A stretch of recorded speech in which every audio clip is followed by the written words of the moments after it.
this was the German homosexual emancipation movement, which you'll also find in this Lavender and Red series more information about, because I'm not trying to gloss over these things historically. But this was a movement that arose in Germany around the 1800s, the late 1800s, and was becoming really a burgeoning movement in the 1900s, the early part of that century, until World War I was on the horizon.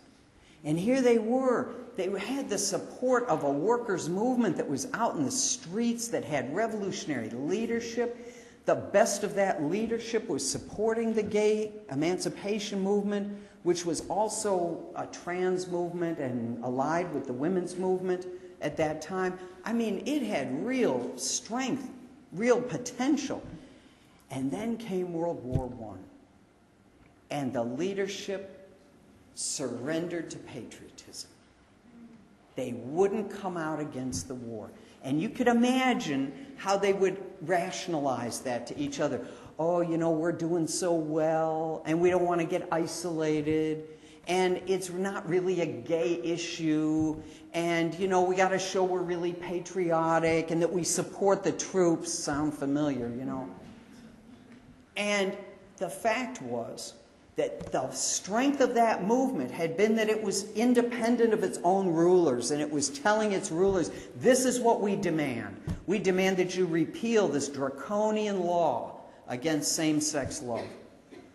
But the minute it surrendered to the establishment, its own rulers, and said, oh, but we support you when it comes to this racist colonial war for empire, go ahead and carry it out in our names, they lost their movement. They lost it. And you know what happens. Those who are the most progressive and revolutionary got isolated. Those who were the most reactionary began to walk a little taller and get a little more emboldened.